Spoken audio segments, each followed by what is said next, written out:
Hola a todas y todos nuestros habitanteatros. Continuamos viendo las diferentes aristas de la cultura y seguimos descubriendo artes escénicas. Con una trayectoria de casi 40 años, Ruby Tagle es una reconocida bailarina, coreógrafa y diseñadora de movimiento para la escena. Ha dirigido piezas dancísticas, obras de teatro y óperas, en las cuales ha buscado conectar con el público a través de repensar sus proyectos con base en el movimiento, los signos y los significados. Hoy nos habla sobre sus orígenes, el diseño de movimiento para la escena y este momento en el cual vivimos. Acompáñenos en este viaje por artes escénicas. ¿Cómo fueron sus orígenes? ¿Cómo llega el teatro? ¿Cómo llega la danza a su vida? Bueno, de niña yo no tuve, en mi familia no hay formación artística. Fue un privilegio realmente descubrirlo y fue meramente incidental, aunque también creo que no hay casualidades y sí causalidades. Yo entré a Ingeniería Química en el TEC de Monterrey. Afortunadamente entré a estudiar Ingeniería Química a los 15 años y hubo una audición para un grupo de danza eh, en difusión cultural del TEC, que tiene sus actividades paralelas para todos los estudiantes y se hacen espectáculos que se muestran en temporada. Entonces, de unos 120 que fuimos a audicionar, quedamos como unos 10, 12, quedé yo. Y la primera clase después de la selección fue dictada y fue de ballet. Cuando la maestra me vio, es hermana de un gran amigo escritor de Monterrey, Marianela Hinojosa, hermana de Mario Anteo, el escritor, de un gran amigo mío. Nos hicimos amigos después de este encuentro. Ella me dijo, ¿no sabes lo que estoy hablando? Le digo, no. ¿No conoces el lenguaje del ballet? No. Para eso todos los que quedamos, todos habían estudiado gimnasia olímpica, tap, jazz, etc. En mi familia no había tal cultura, solamente me gustaba bailar desde niña. Yo hacía mis espectáculos, pero muy libremente, muy una niña jugando, ¿no? Entonces me dice, están admitiendo la última generación de adultos en la Escuela Superior de Música y Danza de Monterrey, la Carmen Romano, de Limba, que pertenece a Limba, deberías ir. Y fui y allí encontré mi camino. Para esto, hace poquito me preguntaba mi esposo también en cuanto al teatro. A los 12 años, mi hermano, que estudiaba ingeniería química en la Facultad de Química de Saltillo, de Coahuila, pues, llevó una compañía de teatro amateur de la facultad misma y presentaron Santa María de Iquique. En ese momento, en un gimnasio de una secundaria. Yo vi todas las funciones y me la aprendí de memoria. Tenía 12 años, me impactó muchísimo, era un teatro muy contemporáneo, eran estudiantes todos, trabajando muy libremente y la música era de Víctor Jara, en ese momento, que estaba detenido justamente, estaba detenido tenía 11 años, perdón, corrijo, y estaba detenido en Chile justamente, estaba todo el proceso de la dictadura y demás. Entonces este grupo de estudiantes pone tal obra. Mi hermano estaba actuando, haciendo las veces de productor y la llevan a Reynosa, donde yo nací. Entonces, yo no me perdí ninguna función. Tiempo después, yo estaba en primero de preparatoria, a los 15 años, y decíamos, vamos a hacer una obra de teatro. Entonces yo la transcribí completita y la dirigí. Entonces, fue mi primer acercamiento al teatro porque me impactó muchísimo. De hecho, mi hermano revisa el guión y me dice, yo no te lo di, ¿quién te lo dio? Le dije, yo me acordaba. Dijo, ¿te lo aprendiste? Le digo, sí, vi todas las funciones. Entonces estaba así como esponja, ¿no? Y por otro lado estaba la danza. Y también yo formé parte de la estudiantina en la secundaria. El maestro Ludwig Margules, cuando tomé un taller de dirección con él, de dirección escénica, me decía, ay, esa cursilería de tu mandolina, ¿quién te metió a eso? ¿No, no te da pena decirlo? Le dije, de ninguna manera, y agarraba yo la partitura, y lo poquito que sé leer es gracias a la mandolina. Entonces, bueno, había habilidades, digamos, capacidades de mi parte para las tres áreas e inquietudes al respecto. Entonces yo me acerco primero profesionalmente a estudiar danza cuando estaba estudiando ingeniería química. Afortunadamente no había cumplido los 16 años y afortunadamente entré muy tempranamente a la ingeniería porque era una niña precoz en su momento. Y de ahí encontré mi sino, hago la carrera, pero me invitaban periódicamente a mis amigos Leti Parra y Jorge Vargas, que tenían la percha. Algunas intervenciones que hicimos con concierto, oye, ayúdanos en esto y demás. Participé en dos, tres cosas con ellos. Ellos tenían su compañía formada, pero me inquietaba el diálogo entre todas las artes escénicas. Y la ópera me gustaba desde los 6 años, que la descubrí con Mario Lanza por mero accidente con aquella película del Gran Caruso, de los domingos en blanco y negro, en televisión abierta. Entonces ahí me encuentro con la ópera también. pero empiezo haciendo danza. Hago el puente porque quería significarlo y me empiezan a invitar a formar parte, primero haciendo movimiento y de pronto también que se fue un actor, entonces ocupa su lugar en personajes cortos porque no hay personajes pequeños, ¿no? Entonces tengo la experiencia también desde ahí, pero me interesaba mucho significarlo, como te decía, el lenguaje de la danza, más allá de la abstracción y de la poesía misma que lleva implícito en su discurso, me interesaba que fuera claro por la gente, para la gente, porque si no se convertía en algo especializado que es solo para ser visto por la gente danza misma, ¿no? De danza misma. Entonces empecé a crear códigos, eché mano, empecé a aprender lenguaje de los sordomudos, sé un poco, no lo sé, no lo hablo fluidamente, pero empecé a crear coreografías desde un lenguaje de la luna, la noche, ¿no? La luna, la noche, las estrellas. Entonces de ahí empecé a crear danzas yo con este lenguaje en unipersonales y justamente para hacer el puente entre la personificación escénica desde la danza. Entonces me encuentro con ello y me invitan en 2002. Hice un poquito antes movimiento para ópera, pero en 2002 empiezo a participar en los encuentros operísticos. Participé por 9 años como maestra de entrenamiento de expresión corporal, coreógrafa y empecé a dirigir también escenas. Nos tocaba dirigir, oye, algo de Carmen, algo, que venía, el maestro que venía entonces del MET, el maestro Fabricio Melano, decía, yo no quiero dirigir nada en alemán, que lo dirija Ruby. Entonces, pues me ponía a estudiar, pero me dio la oportunidad de ser muy experimental. Entonces yo empecé a armar puestas en escena, en el caso de la ópera, con lo que había en el basurero de este hotel, donde eran los encuentros, y siguen siendo los encuentros, pero yo dejé de ir en el 2010 por mis giras y demás, pero por 9 años formé parte de ellos y fue un gran entrenamiento.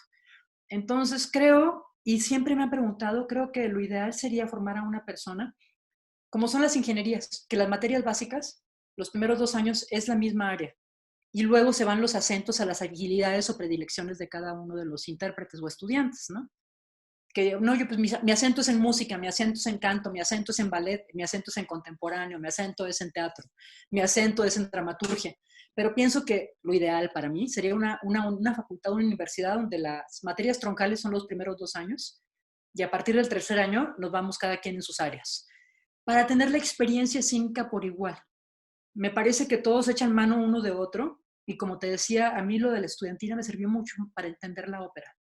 Y la danza me sirvió para entender también hasta dónde puede moverse el intérprete de ópera, porque hay una gran exigencia de apoyos, de legatos, de características de la musicalidad al momento de interpretar vocalmente, que no permiten ciertos movimientos. O sea, de pronto un intérprete me dice a mí en Brasil, me tocó en un montaje que estaba dirigiendo un movimiento, me dice una cantante súper dispuesta, Daniela, me dice, yo hago todo lo que me pidas. Dijo, solo te voy a pedir una cosa, en este momento no puedo dar ni un paso. Estoy en el agudo, en el sobreagudo, en el legato. Por favor, no puedo dar ni un paso aquí. Después sigo haciendo lo que tú me pides. Y era una mujer que se tiraba al piso, que hacía, iba y venía, ¿no? Entonces, yo aprendí sobre la marcha, pero es bien interesante, me apasiona. Me apasiona el cuerpo significando una historia, más allá de la pantomima. Entonces, he sido muy curiosa y he estudiado muchísimas cosas. Justamente ahorita vengo de una colaboración que acabo de hacer con teatro, con un teatro con Jessica Sandoval. Unas pequeñas cápsulas para promover que la gente regrese con todo el cuidado pertinente, pero que vuelva a las salas poco a poco, ¿no? Cuando así lo permitan las autoridades. Entonces me pide que baile un fragmentito en su escenario, en su salón. Le dije, otra vez tengo el bicho de la escena, quiero volver a bailar. Pero siempre lo dejo ahí, siempre me sigo entrenando. Tengo un grupo de estudiantes de la carrera de actuación al que les sigo dando clase. Por lo menos procuro quedarme con un grupo porque me interesa ver cómo se mueven los cuerpos de los jóvenes ahorita, cómo traducen sus inquietudes al cuerpo. O sea, ahorita la cultura digital, ¿no? Los jóvenes de 18, 20 años, 22 años, están padeciendo brutalmente esta pandemia, este encierro. Y decíamos todos, pues les va a ser más fácil, ¿no? Por lo digital, no lo entienden, no lo entienden. Para nosotros que todavía tuvimos una formación, por decirlo de alguna manera, analógica, nos resulta difícil, pero podemos articularla, negociarla con nosotros mismos. Yo misma empecé a dirigir unas lecturas aquí en Zoom, en la plataforma del Hormiguero, de un centro cultural de unos amigos a los que quiero mucho, y dirigí para la compañía una versión de lectura de La Celestina en los 67 años de la primera vez que se puso La Celestina en México. Y ahorita estoy con otra obra que fue Premio Nacional de Dramaturgia Joven, que se llama La Tabla del Cuatro. Entonces apenas la estamos trabajando y pronto se va a transmitir. Pero es lo que tenemos, es una herramienta, entonces al servicio de nuestra necesidad e inquietud y pasión, que es la escena. Para mí es la escena, desde la ópera, desde el teatro y desde la danza. Eh, es, es un paliativo, no es el hecho es vivo. El hecho sucede cuando tenemos el intercambio vivo con mirada, sudor, olor, respiración, aliento, sonido del cuerpo en movimiento o desplazándose, ¿no? Sin embargo, este paliativo ahorita es importante, es lo que hay. Y yo pienso que hay que trabajar con lo que hay. Me invitaron y lo tomé y lo abracé y estoy experimentando con una gran modestia. Sé que esto no es la escena, sé que esto no es el hecho, que es un paliativo, pero lo sigo intentando. El 17 de marzo que empieza la pandemia, yo iniciaba mis ensayos en Ópera de Bellas Artes para dirigir la ópera de Ambrosio, de José Antonio. Entonces, ese día que empezábamos los ensayos de coreografía, 2 semanas después se iba a integrar el elenco de cantantes. Yo arrancaba con coreografía solamente porque me gusta a mí hacer todo. O sea, sí, concibo el concepto globalmente, ¿no? Entonces, desde ese día paró y regresaremos posiblemente el año que entra. Yo tengo mucha modestia y me siento muy privilegiada porque la circunstancia familiar me permite que desde aquí siga trabajando. Desde luego yo estoy recibiendo retribuciones por mis clases únicamente, que no implica todos los montajes en los que yo me diversificaba en cuanto a actividades para sobrevivencia, ¿no? Afortunadamente, mi esposo, debo decirlo y reconocerlo y agradecerlo, me dice, no te preocupes, haz lo que puedas hacer, ahorita solo cobro de las clases, pero hay que mencionarlo porque es cierto, estamos en un momento muy peculiar para todos y muy difícil para las artes escénicas. De pronto regalamos todo se volvió pasado porque todos son videos de extraordinarias piezas en todas las áreas de la escena, pero nada estaba sucediendo en vivo, en presente, y nadie piensa que se tenga que retribuir por eso, porque ya se pagó. Inclusive uno mismo, tú lo sabes, firmas una carta como creador donde cedes los derechos de transmisión, porque va a ser para cultura, para el 11, para el 22, para diversos canales que distribuyen contenidos culturales y artísticos, ¿no? Sin ganancia por ahí. Sin embargo, de pronto dicen, si tienen 100 reproducciones y cada 100,000 reproducciones, ha sido el caso de una ópera que dirigí, que inclusive se transmitió ya en Colombia y va para Argentina, y La Celestina mismo, que se ha transmitido en televisión abierta y demás. Si tuvo 40,000 reproducciones, un peso cada quien, y la mitad es para el centro cultural, ¿no? Y la mitad se reparte con los creativos, dime si no hay un respiro, o sea, hay un pequeño respiro. Apenas se me está ocurriendo, ¿eh? No creas que ni lo estoy pidiendo, pero porque las circunstancias cambiaron, entonces es bien difícil no poder vivir de lo que hacemos, ¿no? Sin embargo, lo seguimos haciendo y neceando, no por definir el teatro, no por una prisa de hacerlo, simple y sencillamente porque nos es una necesidad. Entonces, bueno, ya abundé mucho, no te dejé preguntar más, pero esa es mi articulación de mi quehacer desde muchas áreas, lo he abordado. No, y está bien y me parece muy interesante porque aparte a mí lo primero que me brinca al escucharla es completamente que esa formación o esos, no sé hasta qué semestre se quedó de ingeniería química, se nota en la articulación del discurso. Hay algo que, claro, lo escucho y digo, hasta en ciertas palabras que utiliza, se nota eso, porque a veces uno tiende a divagar o tiende mucho a poder no enfocar, y ahorita usted fue muy clara de cómo iban los puntos, entonces es muy interesante. Y yo regresaría un poco a eso de ingeniería química para preguntar, ¿en qué momento rompe con la ingeniería química y decide ya completamente la danza? Porque por lo que veo en su familia, la ingeniería es algo que está presente, también cuenta de su hermano. Sí, así es. De hecho, mi familia tenía un rancho ganadero que es muy del norte, ¿no? O sea, se dedicaban a la producción y a la cría de ganado, vacuno y caprino. Entonces, yo desde niña tenía inquietudes en otras áreas, pero era muy particular y muy personal. Cuando me preguntan cuál era la influencia que tenía del arte, puedo decir que mi papá me llevaba a las reuniones de su logia masónica. Cuando era una niña de 2 años, 3 años, es lo más cercano que ha estado a un evento artístico, porque ellos tienen, en sus reuniones pasan cosas que son herméticas, son muy privadas, pero yo tengo así como ensoñaciones al respecto, que todavía se me vienen como oleadas. Y después me puse a investigar, pero es lo más cercano que estuve de la creación artística, digamos, para mí, en estas sesiones de los masones. Mi papá fue grado 33. Sí, En el, existe una ritualidad en ese sentido. exactamente, exactamente. Pero yo era muy pequeña, pero me llevaba justamente porque él pensaba que yo no me iba a acordar. Entonces hay algunas fotos con ellos con sus disfraces, bueno, con su vestuario, su indumentaria, que es parte de sus rituales, y yo cargada en el brazo de mi papá de 2 años, ¿no? Entonces, fue por ahí, pero bueno, te decía, yo entré a estudiar ingeniería química, estudié también la prepa técnica, soy laboratorista clínico, concluí, tengo mi diploma y demás, y el énfasis estaba en biológicas y científicas, o sea, el bachillerato. Entonces me canalizo seguramente por influencia de mi hermano. Yo quería estudiar bioquímica, ingeniería bioquímica, con acento en oceanografía, porque me inquietaba la alimentación, las nuevas formas de vida, los nuevos sustentos para nuestra especie, ¿no? Y mi papá me dijo, lo único que te condiciono es que no te vayas a Guaymas, porque en ese momento la segunda parte de la carrera se cubría en Guaymas, es muy lejos, Monterrey sí, Guaymas no. Entonces, yo nací en Reynosa, vivíamos en Reynosa, tenía 15 años, y sí, pues sí, yo tenía mis iniciativas y las articulaba, yo venía. Entonces, entro en ingeniería, te digo, y por ahí hicieron las audiciones en ingeniería. En el TEC de Monterrey hicieron audiciones desde el Departamento de Difusión Cultural para la nueva compañía de danza contemporánea, pantomima y jazz, así se llamaba. Entonces, había números de cada una de las áreas que te acabo de mencionar. Entonces ahí yo encuentro mi sino, que te digo que entre ciento y pico que audicionamos quedamos aproximadamente 10, y la primera clase después de la selección, de esos 10 que estábamos, la dictó la maestra, fue de ballet, el calentamiento. Yo nunca, jamás había estudiado ballet. Entonces cuando ella empieza a dictarlo, yo la volteé a ver así y abrí mis ojos de ese tamaño. Y me dicen, ¿no sabes de lo que estoy hablando? ¿No sabes qué quiere decir esto? No.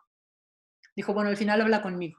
Y ella, que es hermana de mi amigo, la maestra Marianela Hinojosa, hermana de Mario Anteo Hinojosa, me dice, tienes que irte a la escuela de danza porque tu cuerpo tiene un registro. Siempre fui atleta, por cierto. Dijo, tiene un registro como si hubiera estudiado ballet desde niño o al menos gimnasia olímpica. Ok. Entonces deberías de irte a la Escuela Superior de Música y Danza de Monterrey, la Carmen Romano, a hacer audiciones. Y lo hice. Y allí encontré mi pasión. Entonces yo sentía una especie de culpa, como una deuda con mis padres, por todo lo que moví para continuar con la carrera de ingeniería. Entonces me quedé en la pasantía, digamos. En el TEC no hay titulaciones, o no lo había en ese momento, pero terminabas tu carrera y había unas materias al final que eran como, hacían las veces de la tesis, ¿no? Para cubrir el trámite de la tesis. Entonces yo me quedé hasta tercer año y empecé inmediatamente a estudiar la carrera de danza, hice mis audiciones, quedé, y ya estaba llevando las dos, hasta que llegó un momento en que dije, ya no puedo, no me interesa, no quiero, perdónenme, me hago independiente, le dije a mi papá, entonces me volví maestra de aeróbics y me hice autosuficiente gracias a ello. Con la ayuda de mi hermano, debo reconocer, mi hermano ingeniero me proveía de pronto de recursos de tanto en tanto por un tiempo, y mi hermana también, Nelly, que siempre ha estado conmigo como mi mamá joven, ¿no? Entonces yo estaba ya, me alejé de la ingeniería y me quedé solo con la carrera de danza y la cumplí. Presenté a título los primeros 4 años porque ya era un adulto de 16, 17 años cuando fui a audicionar, y el resto de la carrera lo hice presencial. Pero nos pedían, eran 8 años, nos pidieron 4 años de complemento. Entonces ya de hecho la titulación la hice hace apenas en el 2014. Cuando investigué en toda mi documentación me dijeron, estás completa, hasta el servicio social tienes. Entonces nada más metí el trámite al INBA y a la SEP, que lo hacen de tanto en tanto cada año para titulaciones por currículum, pero yo tenía toda mi carrera cumplida con todo el servicio social, pero concluí la carrera de danza, licenciatura en danza contemporánea, y he seguido por inquieta aprendiendo de otras cosas. Y bueno, ya dirijo ópera, cuando se da la oportunidad, dirijo teatro también, y sigo con mi no, no veo la representación escénica sin el cuerpo. Me parece que el teatro y el canto mismo solo son música o solo son literatura, respectivamente, cuando no hay movimiento, cuando no hay acción. Y lo que lo vuelve evento escénico es el cuerpo. Entonces, acuerpar cada uno de los artes, la música, acuerpar la palabra, es lo que la vuelve un arte escénico. Entonces yo no lo puedo divorciar de la danza. Para mí sucede la danza desde ahí. Me interesa mucho la coreografía de las acciones. Me gusta mucho lo orgánico, me gusta contar y estilizarlo. No, o sea, no hacer precisamente bailes. Me interesa mucho la codificación desde las acciones cotidianas. Pero bueno, es todavía un mar por investigar ahí, un océano para seguir trabajando por ahí, pero ahí estoy, en eso estoy. ¿Y existen a lo mejor retos más específicos cuando se hace para ópera, cuando se hace para teatro o cuando es algo completamente dancístico? Sí, por supuesto, sí los hay, sí los hay. De pronto en danza, debo decir con todo el respeto que me merece mi quehacer y mi pasión, tengo pasión en las tres. Y algunos dirán que no se vale, pero sí, me apasionan las tres. O sea, ni modo, lo siento. Eh, Me parece que nuestro lenguaje es abstracto en el caso de la danza contemporánea, porque luego el ballet tiene en sus codificaciones, tiene cosas muy curiosas de la bella durmiente, o sea, hay gesticulaciones. Yo me aprendí ballets, por ejemplo, cuando interpreté a Mirna con Alicia Sánchez y Jorge Ballina en Giselle si es él, una versión contemporánea del ballet de Giselle, y yo hice a Mirta, a la reina de las Willis, y en la primera parte era teatro dentro del teatro, yo era la directora coreográfica de la compañía. Entonces me rompían el corazón y entonces me convertía en un fantasma vengador, ¿no? Un espíritu vengador. Pero estuve trabajando con una persona de la Compañía Nacional de Danza para decirle, a ver, ¿cómo bailan las Willis? ¿Cuál es el código? ¿Qué es lo que, o sea, tienen sus narcisos, tienen sus gladiolas con las que bailan? O sea, hay toda una codificación que sí interpreta algo. O sea, hay una gesticulación casi mimética donde sí habla el personal, la bella durmiente, me comprometo. O sea, hay gesticulaciones que sí tienen un poco cercanas a la mímica para contar. Entonces yo decía, me lo aprendí al baile y luego lo convertí en contemporáneo para mí solos. Entonces decía, ok, aquí son las gladiolas. Entonces yo lo convertía en algo grotesco porque el personaje pues era un fantasma vengador, ¿no? Eh, y digo esto porque entonces yo vi la carencia para mí, una necesidad de significar. Entonces lo abordé en mis solos y lo busco desde ahí, que no sea solo una... Cuando de pronto quieren hablar de su danza, lo explican con un poema. Muchos de los creadores, muy valiosamente y muy hermosamente. Pero decía yo, nos estamos perdiendo del puente de comunicar. O sea, sucedía la belleza, pero como distanciada del espectador. Entonces mi búsqueda ha ido por ahí. No digo que ya lo logré, seguiré investigando, me parece que es, como te decía, un océano por investigar, pero me interesaba que la gente le resultara claro, porque me decía, ay, qué bonitos cuerpos, se ven muy bonitos ahí en escena, pero no sé de qué se trata. Entonces, cuando se sienten ajenos al evento escénico, pues la gente deja de ir. De por sí las salas, antes de la pandemia estoy hablando, estaban semivacías. Si estábamos en una sociedad terriblemente visual, ¿por qué no estaban llenos los teatros de danza? De público para la danza, ¿no? Esa era una gran pregunta, ¿no? ¿Por qué no hay filas para entrar, ¿no?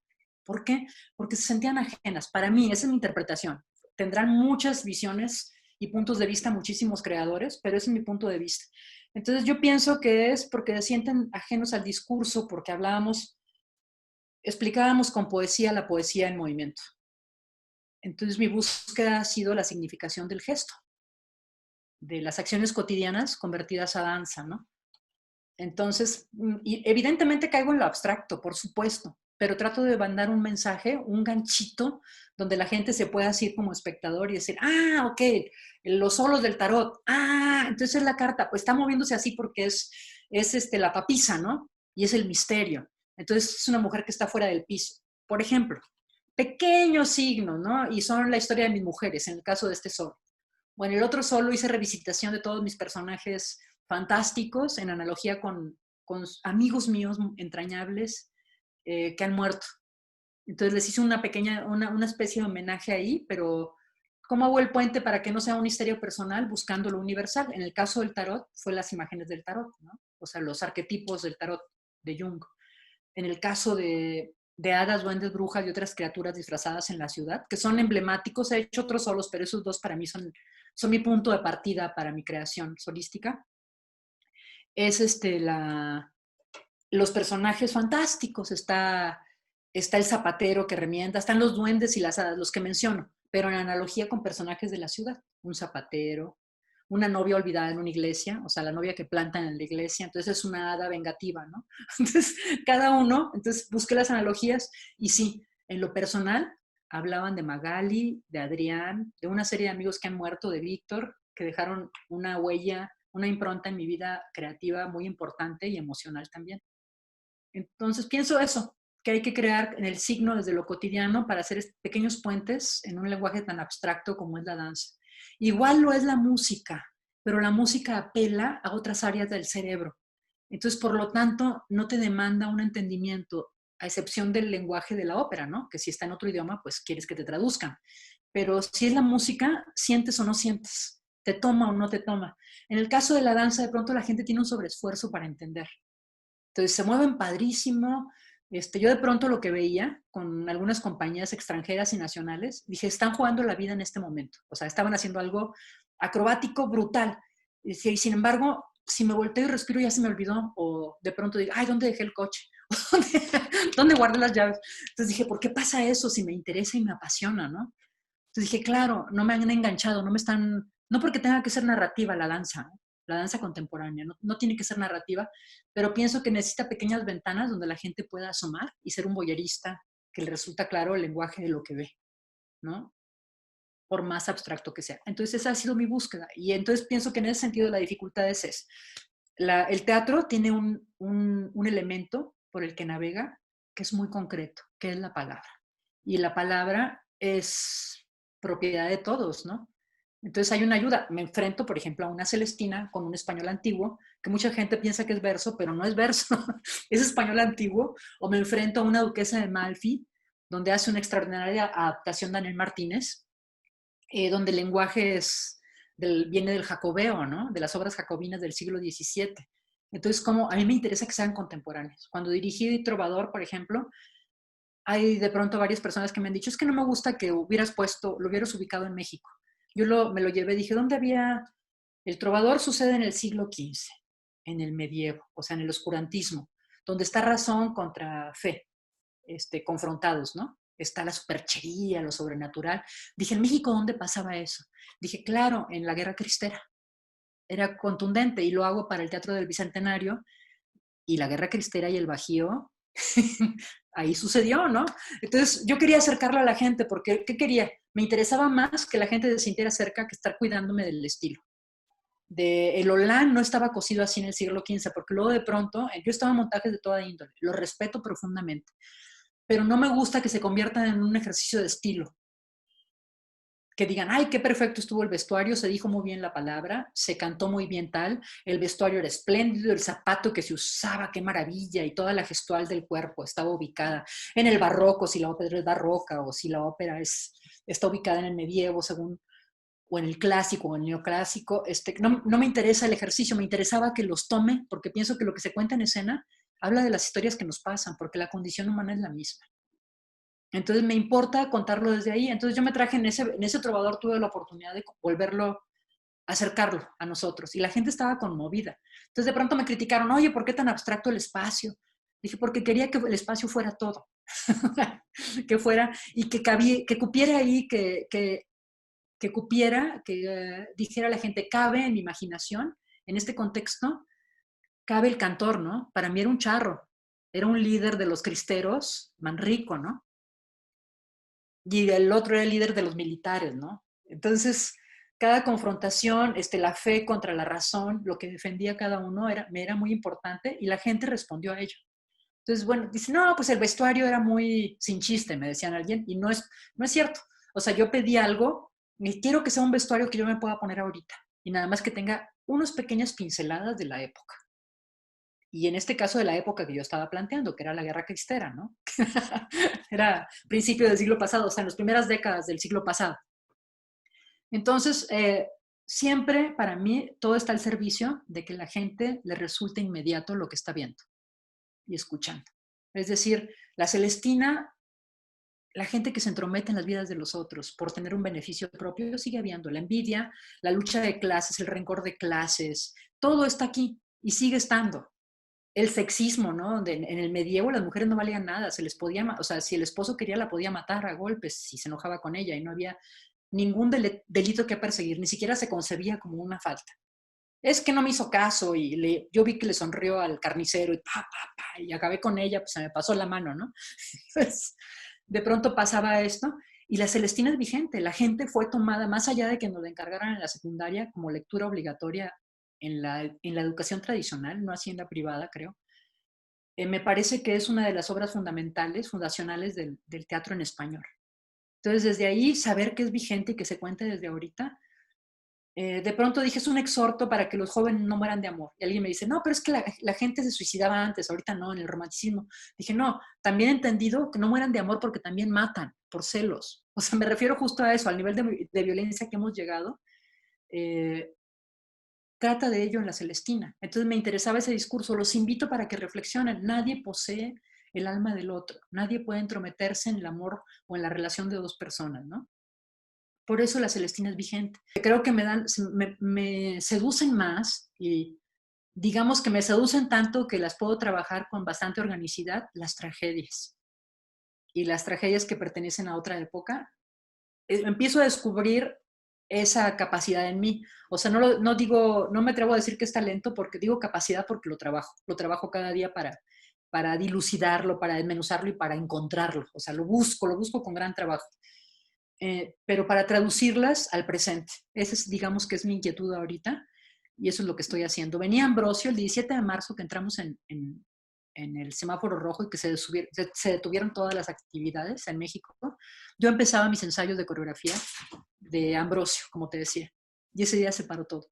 Entonces yo espero que se pueda poner el año que entra, que lo permitan, pero también estoy muy humilde y muy modesta en el sentido de que si bien quiero que siga habiendo recursos para los creadores, también tengo cierto que ahorita no podemos invertir en materiales. Lo digo con todo respeto. O sea, no quiero reducir las creaciones de mis amigos diseñadores de escenografía y de vestuario a ello, pero ahorita no podemos, sería una arrogancia de nuestra parte como creadores pensar en que podemos invertir en esos recursos.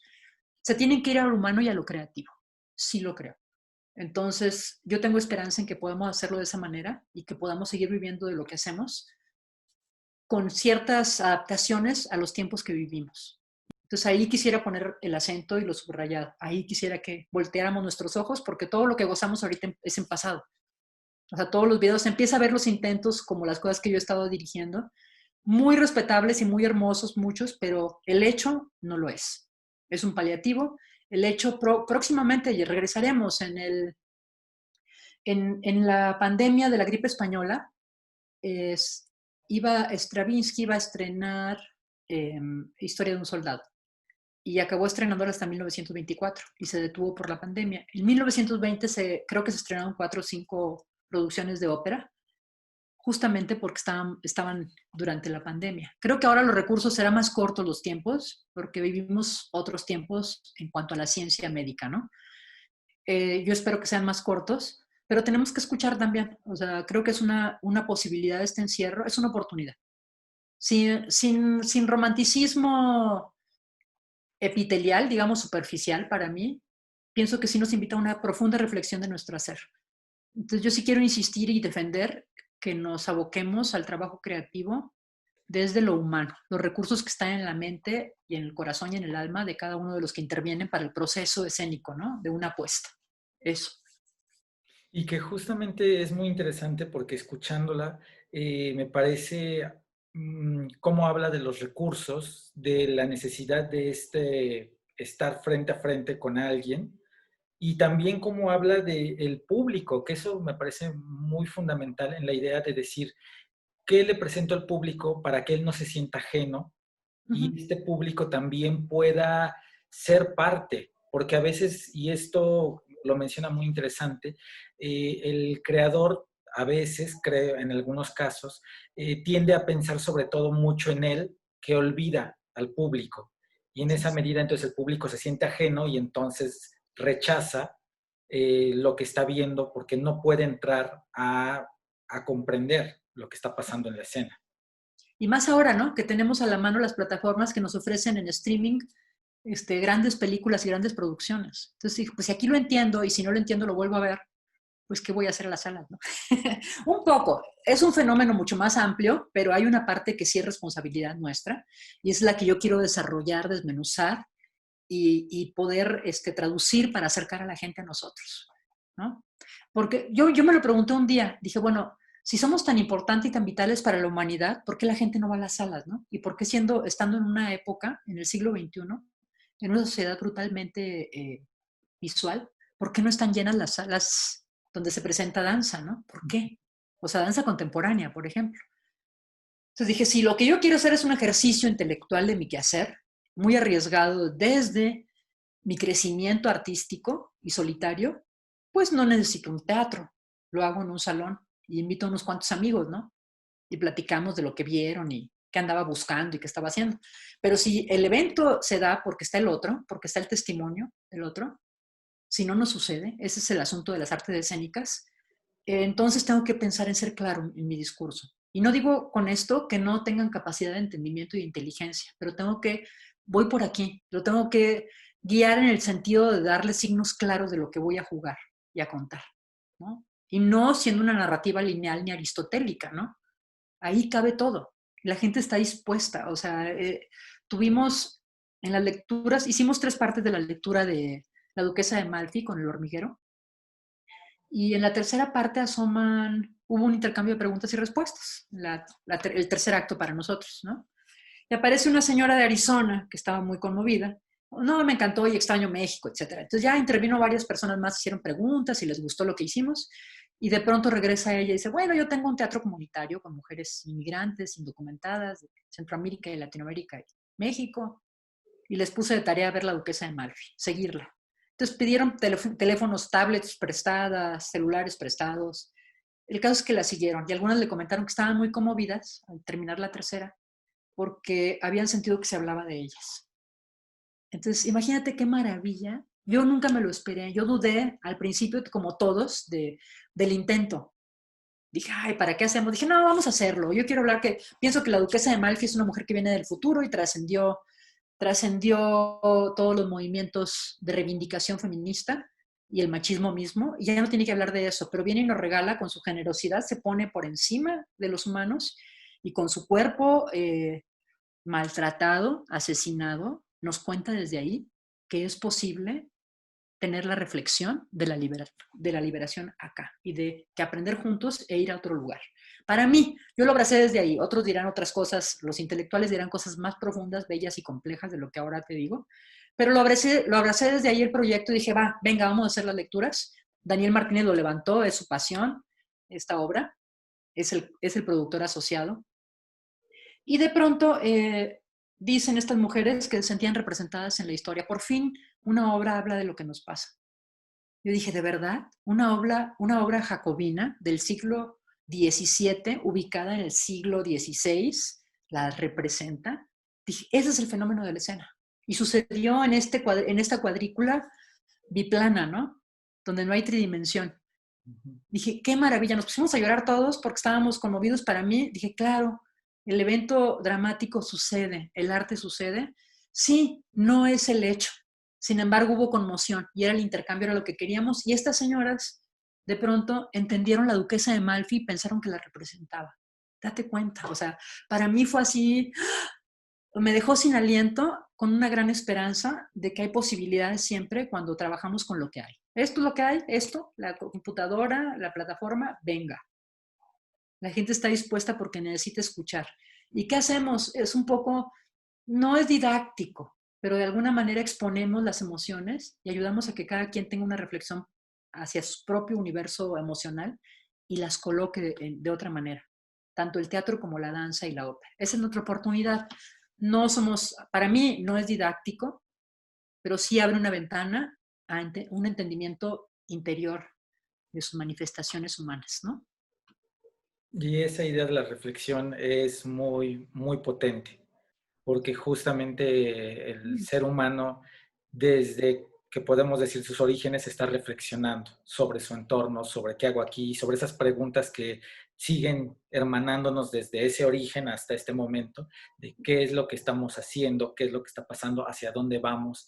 Y eso el teatro, la danza, las artes escénicas lo permite, justamente, ¿no? Así es. Yo finalizaría preguntándole, si usted pudiera definir, ya lo esbozó hace rato con 3 conceptos, pero para usted, ¿qué es el teatro? El teatro es la palabra en movimiento. Es la palabra en movimiento. Es la palabra acuerpada. Es la palabra en acción, ocupando el cuerpo de los actores y actrices. ¿Y qué sería el movimiento? Es el aliento de la palabra. Sí, es la respiración, para mí el movimiento. Es como respira la palabra, su ritmo, su música. Teatro Ciudad de México, escenarios que transforman.